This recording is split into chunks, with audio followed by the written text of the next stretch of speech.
Assalamualaikum warahmatullahi wabarakatuh. Kami dari kelompok 9 akan mempresentasikan diskusi kelompok kami mengenai dewasa akhir. Sebelum itu, perkenalkan saya Chelsea Anggerelia Pilareal sebagai moderator dan rekan-rekan saya. Baik, nama saya Anggun Zahra dengan NPM 2402060045. Saya Mutia Aftifa, NPM 2402060036. Tugas perkembangan dan ciri-ciri.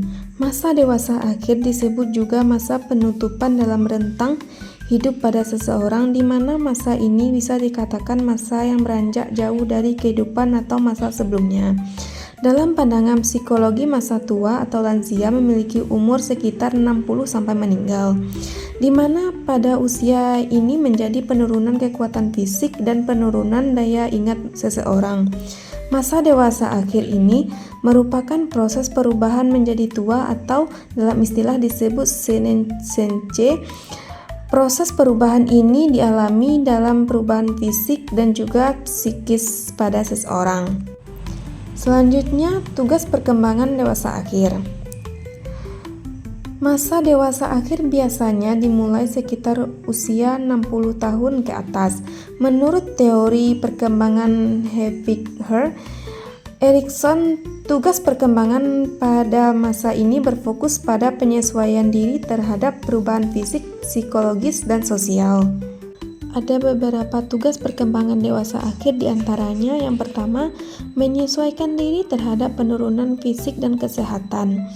Menghadapi proses penuaan seperti berkurangnya kekuatan fisik, gangguan penglihatan atau pendengaran, dan penurunan energi, belajar menjaga kesehatan dengan gaya hidup sehat. Yang kedua, menyesuaikan diri terhadap masa pensiun dan berkurangnya pendapatan. Menghadapi perubahan peran sosial setelah berhenti bekerja, mengelola keuangan, dan mencari kegiatan bermakna di luar pekerjaan. Yang ketiga, menyesuaikan diri dengan kehilangan pasangan hidup atau teman sebaya. Menghadapi rasa kesepian akibat kematian pasangan, sahabat, atau saudara. Belajar mencari dukungan emosional dari keluarga dan komunitas. Yang keempat, menemukan makna hidup dan menghadapi kematian. Refleksi diri atas kehidupan yang sudah dijalani, menerima kenyataan tentang keterbatasan usia dan mendekatnya kematian. Yang kelima yaitu menjaga hubungan sosial dan peran dalam keluarga.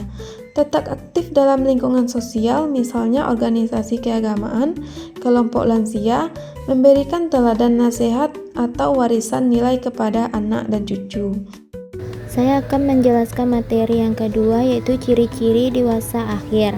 Ciri-ciri dewasa akhir ada 5, yaitu yang pertama fisik, rambut memutih, kulit keriput, postur tubuh menurun, indera penglihatan dan pendengaran menurun, pergerakan melambat, dan stamina berkurang.